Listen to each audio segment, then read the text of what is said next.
বন্ধুরা, জীবনসঙ্গী চুজ করতে যদি তুমি ভুল করে ফেলো তাহলে তোমার কি হবে? মেন্টাল, ফাইন্যান্সিয়াল, ফিজিক্যাল, ইভেন কি তোমার নিজের বাবা মা, ভাই বোন, আত্মীয় স্বজন কারোর সাথে কিন্তু তোমার সুন্দর কোনো সম্পর্ক থাকবে না।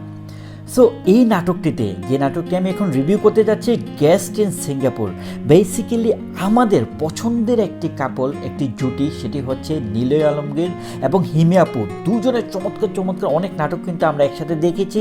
এই নাটকটি একটি কমেডি নাটক, ফুল অফ এন্টারটেইনমেন্ট, ফান আমরা এখানে দেখতে পাবো, যেটা যথারীতি আমরা নিলয় ভাই এবং হিমে আপুর বিভিন্ন নাটকে আমরা দেখতে পেয়েছি। এই নাটকের যে স্ক্রিপ্ট রাইটার অনামিকা মণ্ডল এবং ডিরেকশন দিয়েছেন রাখি আপু, সো তাদের এই চমৎকার কম্বিনেশনে কিন্তু একটি দুর্দান্ত নাটক আমি বলবো, ফুল অফ এন্টারটেনমেন্ট। মানে আপনি এক সেকেন্ডের জন্য বোর হবেন না। আমি রেটিং করছি 7/10, 7/10 এই নাটকটি আমি দিচ্ছি।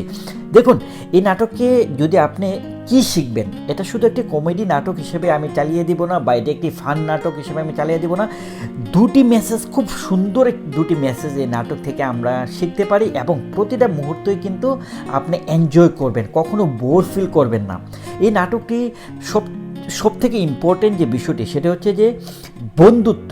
একটি ভালো বন্ধু কিন্তু আপনি কখনোই কিন্তু মানি দিয়ে মেজার করতে পারবেন না। একটি ভালো বন্ধু, কেউ বলছিল, কোনো এক গুণী ব্যক্তি বলছিল, একটি ভালো বন্ধু হচ্ছে একটি লাইব্রেরিতে থাকা যে অনেক বই, তার থেকেও বেশি গুরুত্বপূর্ণ হচ্ছে একটি ভালো বন্ধু। কারণ আমাদের জীবনে সবথেকে ইম্পর্টেন্ট বন্ধু হচ্ছে বই। আপনারা বই পড়ে যেতে শিখতে পারবেন, অনেকগুলো বই, মানে একটি লাইব্রেরি থেকে যে জ্ঞানটা আপনি পাবেন, সেটা হচ্ছে আপনার একটি ভালো বন্ধু থাকলে আপনার জীবনে তার থেকেও বেশি কাজে আসবে। সো এই জিনিসটা আপনারা দেখতে পারবেন। নিলয় ভাই তার বন্ধুর জন্য কি করেছিল, তার বন্ধুর ফ্যামিলির জন্য কি করেছিল, এবং খুব ন্যাচারালি করা, যে মন থেকে করা। একটি বন্ধুর বিপদে পড়লে তার জন্য এগিয়ে আসা এবং তার জন্য কিছু করা উইদাউট এনি এক্সপেকটেশন, এই নাটকটিতে কিন্তু আমরা এটি দেখতে পারবো। আর এই নাটকটি আসলে সিঙ্গাপুরে করেছে। সিঙ্গাপুরে কিছু মানে দেখা যায় যে নতুন যখন এক দেশ থেকে মানুষ আরেক দেশে যায়, বা কোনো রুরাল এরিয়ার মানুষ যখন সিটিতে যায়, আমরা যে ফানি বিষয়গুলো দেখতে পারি, এই বিষয়গুলো কিন্তু আমরা এই নাটকে দেখতে পারবো।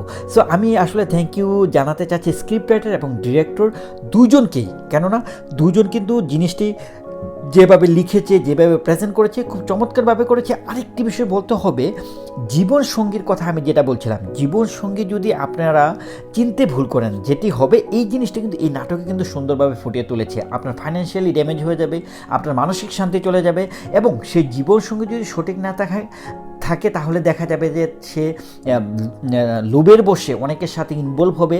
আপনার সাথে প্রকৃত যে সঙ্গী হিসেবে যে আপনার হাতে হাত মিলিয়ে সামনে এগিয়ে যাওয়া, সেটি কিন্তু আপনারা দেখতে পাবেন না। সো বন্ধুরা, অবশ্যই এই নাটকটি আপনারা দেখবেন। একসাথে আপনারা কমেডি পাবেন, ফুল অফ ফান এন্টারটেনমেন্ট পাবে, অন্যদিকে এই দুটি সুন্দর মেসেজ পাবেন, বন্ধুত্ব কী জিনিস এবং বন্ধুর জন্য কী করতে পারে সেটা আপনারা দেখতে পারবেন, এবং জীবনসঙ্গী আপনারা কীরকম চুজ করবেন সেই জিনিসটা আপনারা দেখতে পারবেন। বন্ধুরা, আপনারা ভালো থাকবেন, আবারও আসবেন নতুন কোনো রিভিউ নিয়ে। Thank you so much.